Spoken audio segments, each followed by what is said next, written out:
Dragi prijatelji, večeras ćemo u čudnim pričama obraditi jedan slučaj koji se desio 2013. godine u Novom Sadu. Naime, vatrogasna služba grada Novog Sada dobila je poziv od stanara jedne zgrade koja se nalazi u bulevaru Cara Lazara da gori jedan stan. To je bilo negde oko 22 časa uveče. I vatrogasci su došli do te zgrade, on se nalazio na 5. spratu tog solitera i kada su vatrogasci razvalili vrata i ušli u stan, ustanovili su da nije ceo stan u plamenu, nego da dim izlazi iz spavaće sobe. Po ulasku u spavaću sobu ustanovili su da na krevetu koji je još uvek gorio i koji se pušio se nalazi i ugljenisano telo mlađe ženske osobe. Naravno, vatrogasci su požar ugasili, odmah su pozvali policiju, hitnu pomoć. Policija je po dolasku pozvala tužioca i otpočeo je uviđaj. Odmah su ustanovili ko je vlasnik stana, pozvali su ga i on je rekao da je isti stan iznajmio gospođici Mariji Cimbal.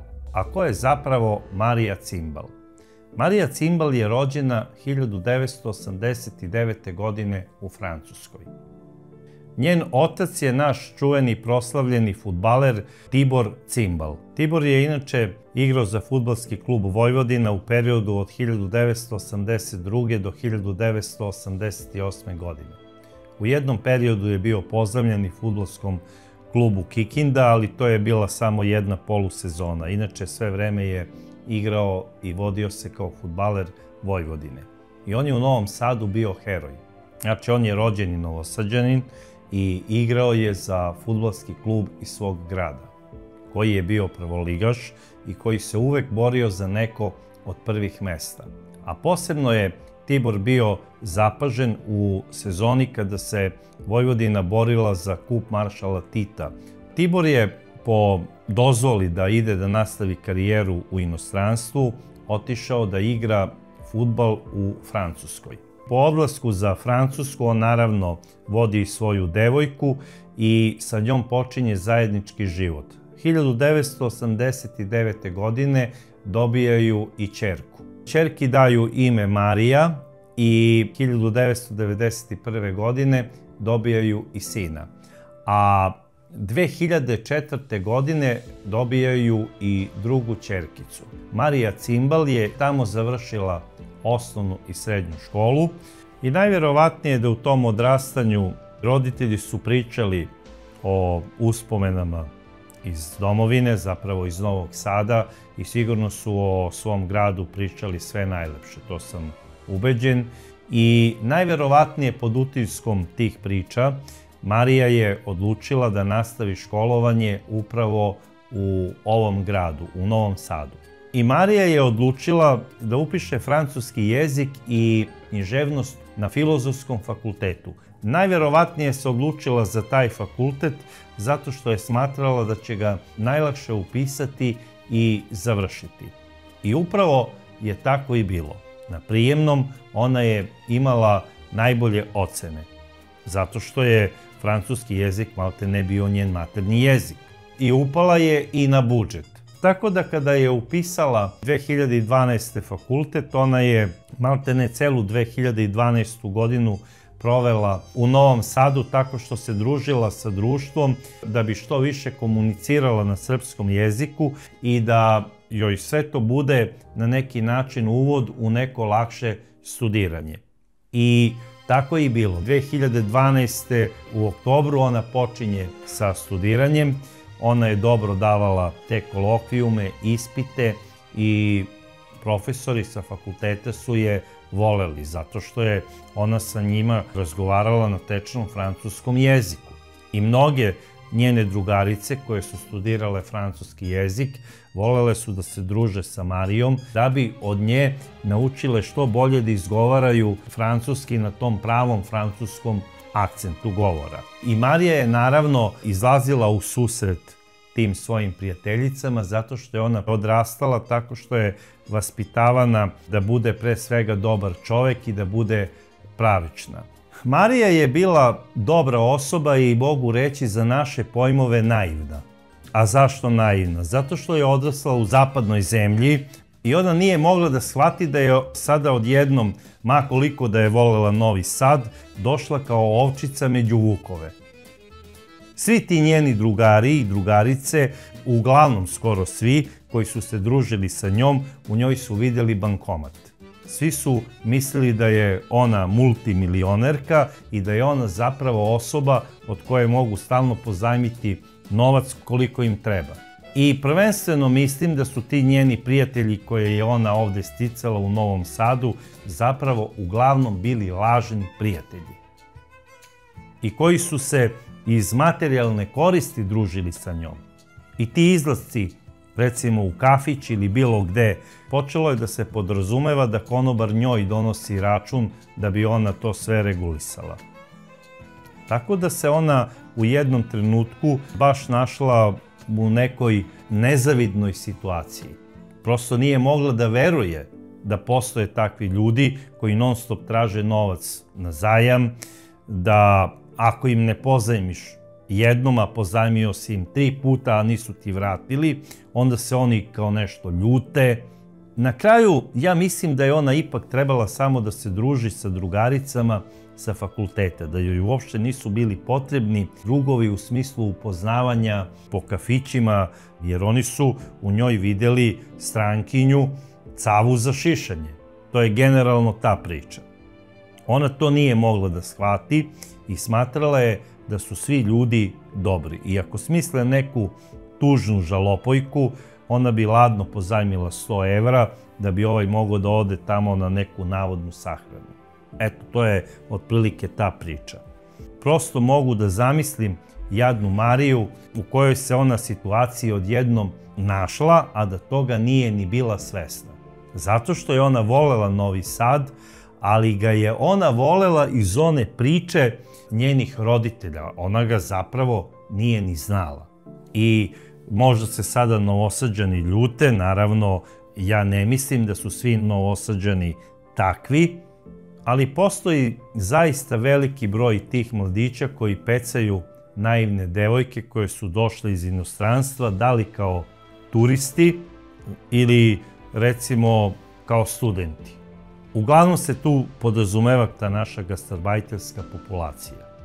U ovom slučaju Marija nije klasično dete gastarbajtera. Njen otac je ugledni sportski radnik u Francuskoj i ona je samim tim bila još veća meta za te momke i mladiće koji su smatrali da je ona puna ko brod i da uvek može da im izađe u susret sa nekim pozajmicama. I najverovatnije se tu radi o nekim pozajmicama koje nisu bile u iznosu od više hiljada eura, nego je to uvek bilo u pitanju par stotina eura. Jer oni uvek idu na tu varijantu, ako se traži manja količina, ona se obavezno i dobije i nikad se i ne vrati. Marija se i žalila svojoj mami. Ona se redovno čula sa majkom, rekla je da ona voli Novi Sad, da je Novi Sad prelep, ali da ima puno tih drugova i prijatelja koje je uglavnom upoznala preko Facebooka, a i preko druženja iz kafića i da njima stalno treba novac i da stalno traže pare na zajam. I majka ju je odmah upozorila da vodi računa sa kim se druži i da uglavnom to budu drugovi i prijateljice sa fakulteta. I sada isto mi nije jasno, pošto je Marija studirala francusku književnost, morala je da naiđe i u samoj literaturi na primjere toga što se njoj dešavalo u Novom Sadu. Čak je čuveni Honoré de Balzac u svojim romanima piše o problemima aristokratije koja stalno nema novca. Isto se govori o problemima sirotinje koja pokušava da prevari aristokratiju i bogate ljude kako bi uzeli novac, a da ga ne vrate. Priča se o kurtizanama koje stalno smišljaju neke trikove kako bi došle do što veće sume novca od svojih sponzora. I ja verujem da je Marija sigurno videla sličnost između njene situacije i onih dešavanja koje se opisuju u tim romanima. kao što je recimo Čičagorio. I zapravo u ovoj priči sada je Marija Čičagorio. Tako da za devojku koja studira francusku književnost nemoguće da ona nije pročitala taj roman. I u masi tih pijavica koje su se vrtele oko Marije izdvojio se i jedan momak koji je radio u jednoj prodavnici koja se nalazila preko puta stana gde je živela Marija Cimbal. U toj prodavnici uvek je bilo svežeg voća, jer Marija se i drugačije hranila nego ljudi ovde u Srbiji i uvek je volela da ima sveže voće, te voćne salate, i tu je upoznala jednog izuzetno ljubaznog mladića koji je zapravo bio prodavac u toj piljari i koji ju je uvek ljubazno upućivao kako da ona odabere najbolji ananas ili neko voće, i ona ga je onako zgotivila, zato što je posvećivao pažnju ne samo njoj, nego i svim ostalim ljudima koji su tu dolazili da bi nešto kupili. Svakome je znao ime, a Boga mi i svako je znao njega. A ko je zapravo bio taj momak? On se zvao Vaskrsije Vrekić. Vaskrsije Vrekić je rođen 1985. godine u Banatskom Dvoru. To je mesto pored Zrenjanina. Najverovatnije Vaskrsije je završio osnovnu školu u svom selu u Banatskom Dvoru, a kasnije srednju školu je završio u Zrenjaninu, srednju trgovačku. Vaskrsije je kao dete ostao bez roditelja i pretpostavljam da je odrastao kod članova svoje familije ili je možda bio u nekom domu ili u hraniteljskoj porodici. Vaskrsije iz Banatskog Dvora se seli za Novi Sad i u Novom Sadu je 9 godina radio upravo u ovoj prodavnici, koja se nalazila u bulevaru Cara Lazara. Sama ta činjenica da je proveo veliki broj godina radeći u ovoj prodavnici dokazuje da je on bio i dobar radnik. I kao takvog ga je, nažalost, upoznala i Marija Cimbal. Zašto kažem nažalost? Najverovatnije oni su odmah po tom upoznavanju razmenili telefone, kako se to sada podrazumeva, i Facebook profile.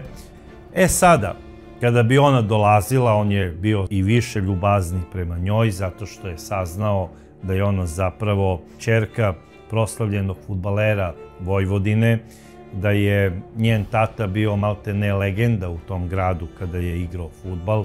Sigurno se interesovao sada gde je ona završila školu i sve ono što ide usput. Da li ima dečka, da li je slobodna, jer Vaskrsije je sigurno imao neku ideju čim je počeo druženje sa ovom devojkom. Nažalost, Marija nije znala da ako je neko ljubazan na poslu gde radi, da to ne mora da znači da je on ljubazan i fin i u svom privatnom životu.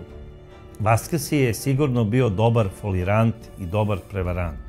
Najverovatnije da to neko loše životno iskustvo koje je vukao iz detinjstva je od njega napravilo čoveka koji je zapravo bio čovek sa više lica.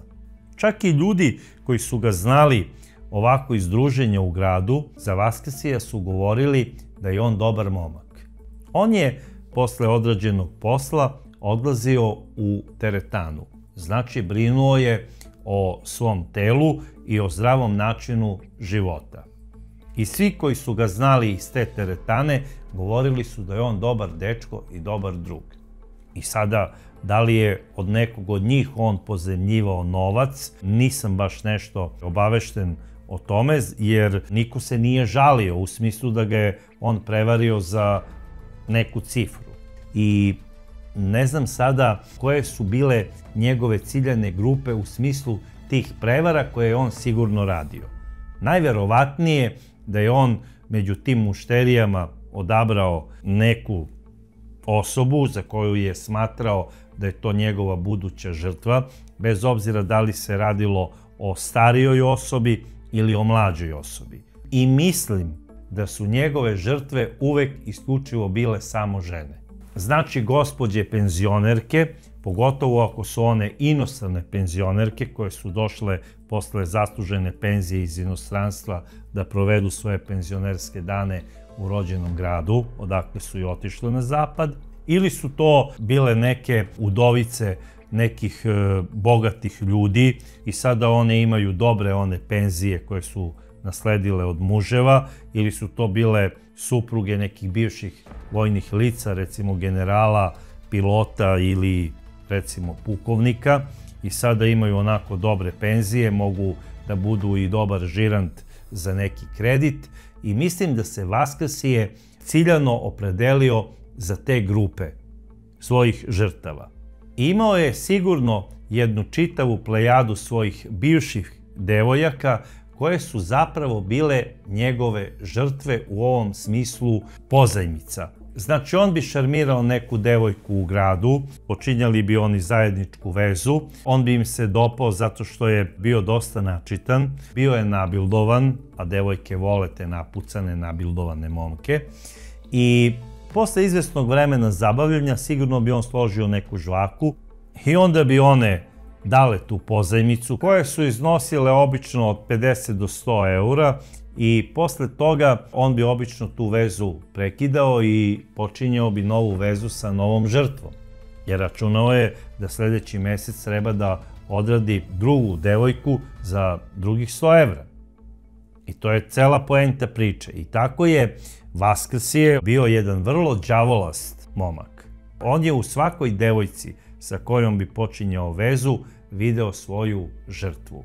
A druga stvar, Vaskrsije, jer kad ga devojke pitaju, dobro Vaskrsije, otkud ti tako lepo ime, on bi rekao, pa to je onako zato što su moji bili pobožni, ali ja sam zapravo đavolov sin. Devojke, kada čuju tako nešto mistično i okultno, one se prosto lože na tu priču, i on je to primetio i on nije krio, čak se on slikao sa nekim knjigama gde piše đavo na tim knjigama, odnosno Diablo. On je prosto počeo da obožava i da izučava te knjige koje govore o kultu satane. Ja mislim da on nije bio pravi satanista, nego je hteo da zna materiju koja govori o satanizmu kako bi fascinirao neke devojke tim pričama. Jer žene zapravo vole čudovišta. One u njemu vide na neki način palog anđela i sada misle da će svojom ljubavlju da njega vrate na pravi put. To, nažalost, nikada nije tačno. Ne samo kada je u pitanju Vaskrsije, nego kada je u pitanju bilo ko od tih momaka i ljudi koji se predstavljaju đavolastim i đavolovim sinovima. Nikada ni jedna žena nije uspela da ih vrati na pravi put. Vaskrsije je i u Mariji video svoju sledeću novu žrtvu. Koliko je on uspeo nju da šarmira svojim izgledom, ja to baš i nisam siguran, ali po pričama Marijinih drugarica, ona je prema njemu osetila jednu vrstu sažaljenja. To što on nema roditelje, i više puta mu je pozajmljivala po 50 i po 100 eura. Kada je Vaskrsije primetio da ona nije priča za jednokratnu upotrebu, odnosno pozajmi mi 50 eura i zdravo doviđenja, nego opet počnu priču, ona dođe kod njega, pozove ga na piće, pita ga da li ima neki problem, on sada ide na 100 eura pozajmice, opet je prošlo, pa možda je pozajmio i 150 eura, ona mu daje i nikad ne traži da Vaskrsije to vrati. I on je bio presrećan. Nema potrebe da sada glumi neko ludilo, da je šarmira nekakvim pričama koje treba da izmišlja. Dovoljno je samo da složi facu, da kaže da ima neki finansijski problem, i tu je uvek bila Marija, jer po pričama njenih drugarica ona je Vaskrsiju više puta pozajmljivala novac. Ali to se, boga mi, nagomilalo na nekih 500-600 eura, koje on nikada nije zapravo vratio Mariji. Naravno, Vaskrsije računa da pozajmi ponovo novac od Marije, ali da podigne taj iznos na veći nivo. I prošla je Nova godina, prošli su praznici, Vaskrsije se istrošio kao i svi ljudi oko tih praznika i on je došao na ideju da složi Mariji priču kako treba da kupi skuter. Ide proleće i treba mu skuter. I sada Vaskrsije, da bi pozajmio novac od Marije, morao je da smisli pravu priču. I kada je ona kupovala voće u prodavnici tamo, on je rekao: Marija, ja bih došao do tebe kući jer imam jednu lepu francusku pesmu, voleo bih da mi je ti prevedeš na srpski. I ona je rekla: nema problema, dođi i prevešću, to je najmanji problem. I bio je utorak, Vaskrsije dolazi, tu je Marija njemu skuvala kaficu, rekla je: daj mi pesmu da ti je prevedem. I onda je na opšte Marijino iznenađenje Vaskrsije onako hladno rekao: znaš Marija, ja sam pesmu zaboravio i nisam je poneo. I sada se ona zbunila kako to sada on došao tu kod nje u stan da bi odradio tu priču prevoda pesme koja mu puno znači, a eto on je zaboravio, nije se vratio par stotina metara do njegovog stana kako bi je uzeo i doneo. I ništa, oni ispijaju kafu i Vaskrsije onako posle nekog izvesnog vremena kada je stisnuo petlju rekao je: Marija, znaš, u problemu sam, trebao bi mi neki novac kako bi kupio skuter. I Vaskrsije je sada počeo da priča jednu tužnu žalopojku. Rekao je kako svi momci u Novom Sadu imaju skutere, kako svoje devojke voze na tim skuterima i devojke su prosto opčinjene da se voze na skuteru sa svojim momcima. I eto, njega je bivša devojka ostavila baš zbog jednog mladića koji je imao skuter. A on, jadnik, ne može od plate da uštedi da kupi skuter, a nema ni roditelje koji bi mu pomogli u eventualnoj kupovini, odnosno da mu daju novac za skuter. Marija ga je slušala, rekla je: znaš šta, Vaskrsije, ja tebe apsolutno razumem, ali sada nisam u situaciji da ti pozajmim nikakav novac, moji mi još uvek nisu poslali, ako budem bila u situaciji ja ću ti pozajmiti. Javit ću ti se do kraja ove nedelje. Najverovatnije je Marija to rekla samo da bi ga se otarasila. Međutim, Vaskrsije je to shvatio sasvim drugačije. On je bio ubeđen da Marija sigurno čeka uplatu nekog novca od svojih roditelja zato što je već bio februar, ušao u polovinu. Vaskrsije po svaku cenu računa da treba zadržati Mariju kao sigurni dobitak, odnosno kao sigurnu osobu koja će mu pozajmiti izvesnu količinu novca koju je on zamislio. Da li je stvarno u pitanju bila ideja da on kupi neki skuter ili je to, po mom ličnom mišljenju, samo bio eto njegov izgovor, takozvana žvaka. Ja sam ubeđen da se nije radilo ni o kakvoj kupovini, nego u pitanju je samo bila prevara. Vaskrsije je klasičan prevarant, onaj sitni prevarant koji vara svoje prijatelje, odnosno prijateljice. U petak 15. februara Vaskrsije zove Mariju i kaže: Marija, da li si kod kuće, došao bi kod tebe. I ona kaže: da, tu sam, evo tu mi je i moj drug sa fakulteta Saša, dođi da te upoznam s njim. I isto i on dobro govori francuski i ponesi onu pesmu kako bi ti je mi preveli. Na opšte Marijino iznenađenje, odgovor je bio: pa sada baš nešto ne mogu da dođem, doći ću neki drugi dan.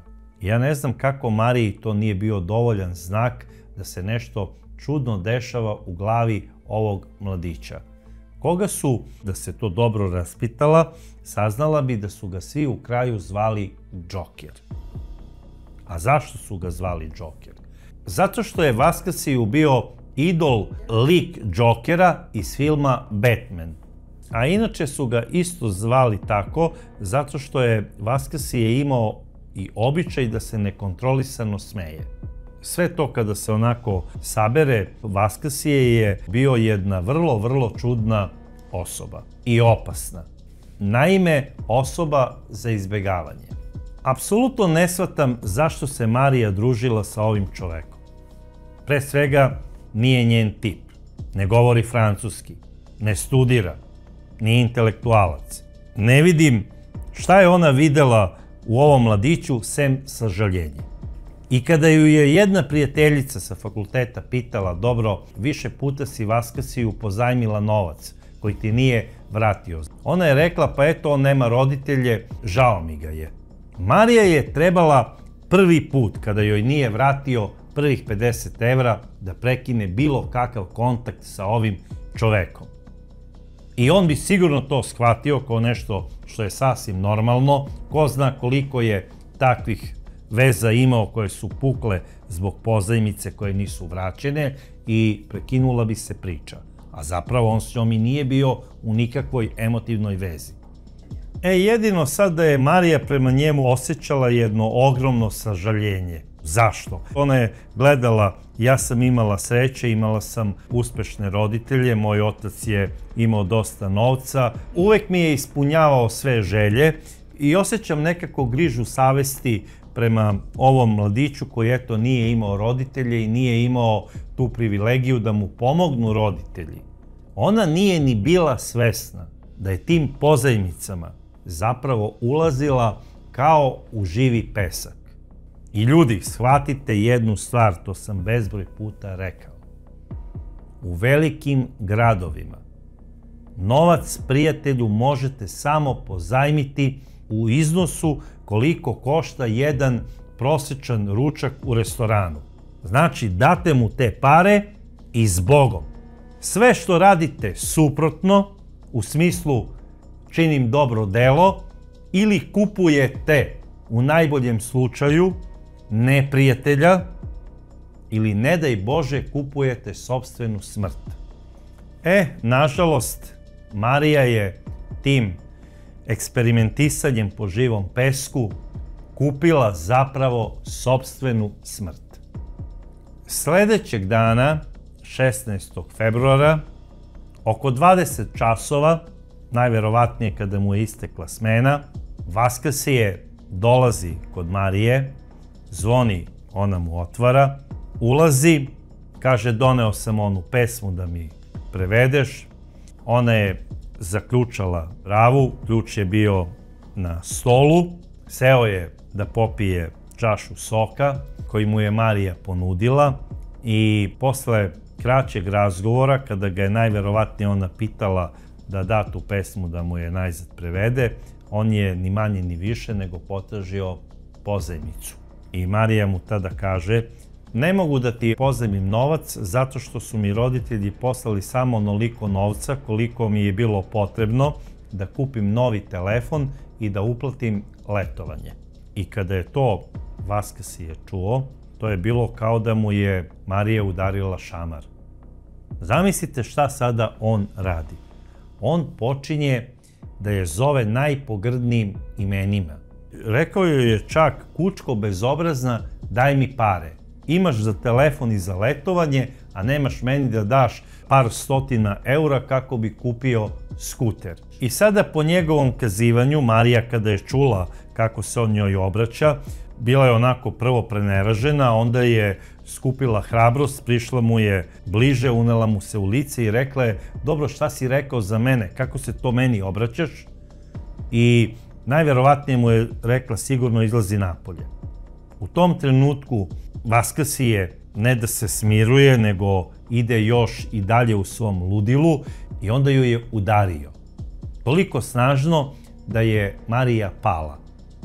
I sada šta on radi? Uzima neku maramu koja je bila na Čiviluku ili ne znam već gde, omotava je oko vrata nesrećne devojke i počinje da je steže, da je davi. I zadavio ju je. Zapravo, ovaj monstrum je došao sa namerom da ubije nesrećnu devojku i da je opljačka. Jer je bio ubeđen da je ona dobila novac od svojih roditelja. Međutim, devojka je zaista kupila telefon, uplatila je ratu za letovanje u Grčkoj i ostavila je nešto novca kako bi imala do sledeće uplate koju će joj poslati roditelji, možda na kraju meseca. I pre nego što je on nju udario, on je zapravo u svojoj glavi izračunao koliko košta taj telefon, koliko košta rata za letovanje i koliko je otprilike njoj novca ostalo. Računao je najmanje bar 500 evra. A to je dovoljno da bi se ubila neka osoba, bar po njegovoj zamisli. I to je uradio. On je ovu devojku ubio kako bi je opljačkao. Ubio ju je sa umišljajem. I nakon što je Mariju zadavio, on je Mariju odneo i stavio je na krevet, a onda je izvršio premetačinu po stanu, našao je 300 eura, toliko je devojka imala. Sada, Vaskrsije, koji je umislio da je savršeni zločinac kao njegov idol Joker, kada je pronašao taj novac, sigurno je razmišljao da je sada najverovatnije prilikom tog davljenja, nošenja tela nesrećne devojke do kreveta, preneo svoj DNK na njeno telo i da je sada potrebno da isti ukloni. A za uklanjanje DNK sa njenog tela, bar po njegovom mišljenju, najbolja je vatra. Sada, da bi je što efikasnije zapalio, on je opet nastavio premetačinu po stanu kako bi pronašao sve zapaljive materije koje je Marija imala u stanu. Posle pronalaska istih, on je došao do kreveta, polio je Mariju, uzeo je upaljač i zapalio je krevet. I po njegovom kazivanju on je stajao u sobi sve dok nije bio siguran da je vatra bila toliko jaka da je uništila njeno telo i lice. I onda je pobegao. Uzeo je ključ sa stola. Kada je izašao, on je zaključao stan i otišao je. Komšije su primetile da izlazi dim iz tog stana, pozvale su vatrogasce i Marijino telo je otkriveno. A gde je otišao Joker? Posle izlaska iz zgrade, Joker odlazi prvo do svog stana da bi se presukao i otišao do teretane. Posle teretane se vraća, u međuvremenu se čuo telefonom sa svojom bivšom devojkom da se nađu negdje na piću i on je rekao ok, ali pre toga moram da se nađem sa jednim drugom. Odlazi nazad do svog stana, preslači se, nalazi se sa jednim svojim drugom i odlaze do jedne igraonice kako bi igrali elektronske flipere. Tu su se dogovorili da ovaj drug njega sačeka u jednom kafeu, jer Vaskrsije ima obavezu da se nađe sa svojom bivšom devojkom. Vaskrsije odlazi da se nađe sa svojom bivšom devojkom, koja je najverovatnije tražila da joj Vaskrsije vrati neki novac koji je pozajmio ranije i umjesto novca tu je po Vaskrsijevoj priči dobila šamar. I sad ta devojka, ako je uopšte bilo tako, ne znam zašto uopšte odmah nije pozvala policiju i ona, ali nije pozvala, ona je otišla uplakana, a Vaskrsije dolazi u onaj kafe kako bi se našao sa svojim društvom. I tu sada Vaskrsije je bio toliko sav happy, smejao se kao lud na brašno, prosto ga niko nije video tako nasmijanog i srećnog. Da ga je najbolji drug pitao u jednom trenutku, dobro, Jokere, zašto si tako srećan? Pa eto, uradio sam nešto lepo, bivšoj curi sam zavalio dobru šamarčinu. I onda je počeo da se smeje opet kao lud, naručivao je svima piće, oni su tu pili i po kazivanju baš tog druga, on je potrošio negde oko 100 eura. Posle toga, oni su se razišli i ujutru, čim je svanuo dan, Vaskrsija je privela policija pod optužbom da je osumnjičen za izvršenje krivičnog dela ubistva i izazivanja opšte opasnosti, odnosno podmetanja požara. Vaskrsije je u početku ćutao, onda je počeo da se smeje kada je došla jedna advokatica po službenoj dužnosti i tu je rekao da je on zapravo dobio napad ludila i besa, jer mu je Marija opsovala mrtvu majku, navodno, i da je on u tom trenutku nju udario i da se seća da je ona pala, ali da se ne sjeća da je on nju odneo do kreveta i ne sjeća se nikakvog požara. Međutim, također se ne sjeća otkud njemu i 200 eura u džepu. Kasnije je policija veštačenjem utvrdila da se na tim novčanicama nalazi i DNK pokojne Marije Cimbal. Policija je Marijino telo odnela na sudsku medicinu kako bi se obavila obdukcija i kako bi se utvrdilo zapravo da se radi sigurno o njenom telu i obavestili su njene roditelje u Francuskoj. Da bi identifikovali leš, došli su naravno njeni roditelji, otac i majka. I bili su u šoku. Majka posle toga je bila 15 dana u bolnici. Plakala je svaki dan. Marija je posle toga sahranjena u Novom Sadu. Njen brat je iznajmio stan kako bi bio prisutan u toku sudskog procesa koji je trebao da se pokrene protiv Vaskrsija Vrekića. Roditeljima je savjetovao da ne prisustvuju suđenju kako ne bi dodatno doživljavali novi šok za šokom i da budu u Francuskoj i da čuvaju sestricu. Marijin brat je dolazio redovno na svako ročište i bio je šokiran hladnokrvnošću ubice.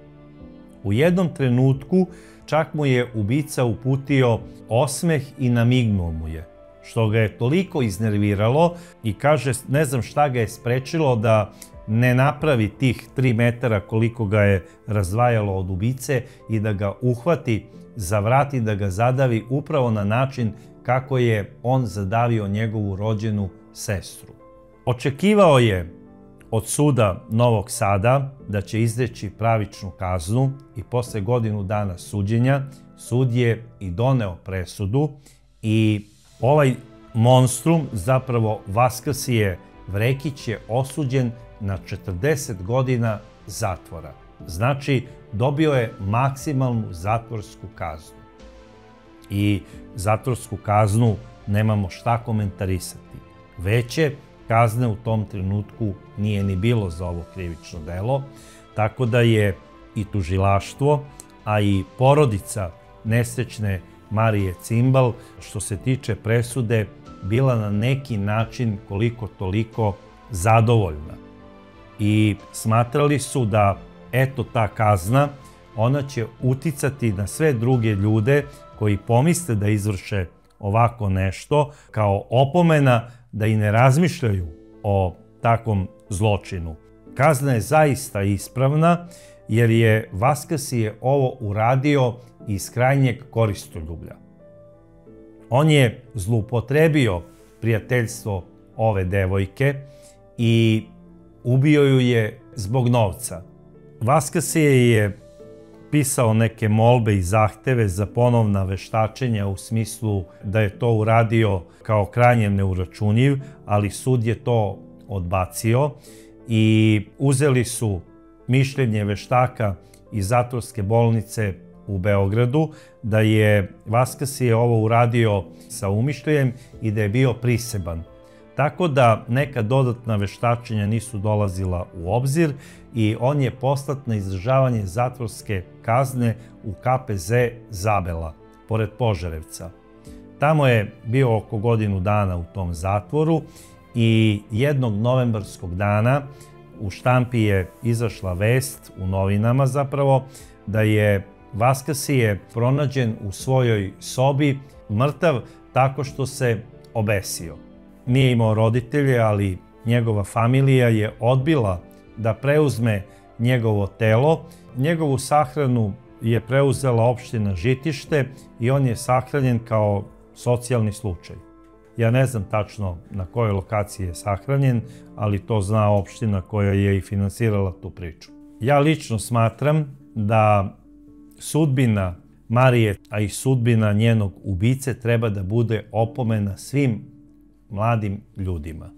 Da strogo vode računa sa kim se druže i šta rade u svom životu.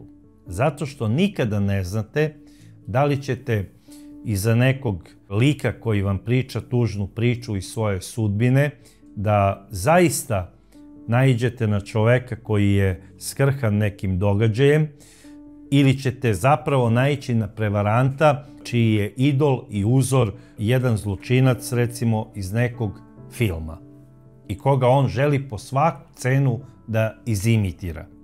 Savjetujem svim devojkama da kada ulaze u bilo kakva prijateljstva, strogo provere o kakvim je licima reč. Na kraju krajeva, ovaj čovek nije imao nikakav kriminogeni dosije.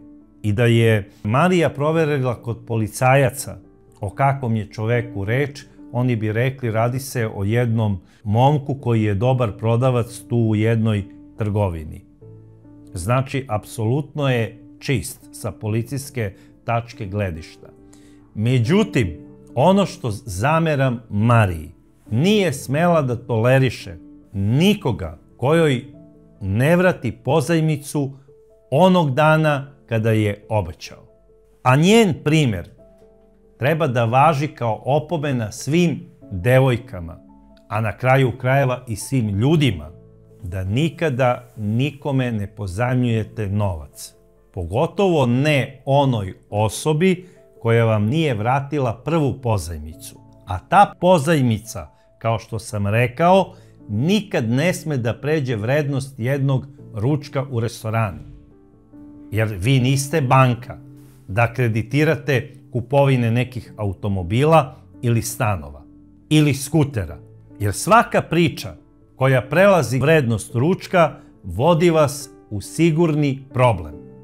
I na kraju krajeva ovaj slučaj ne sme biti zaboravljen, jer je zaista žalosno da u našoj zemlji postoje takvi ljudi kakav je Vaskasije Vrekić, koji su zapravo predatori.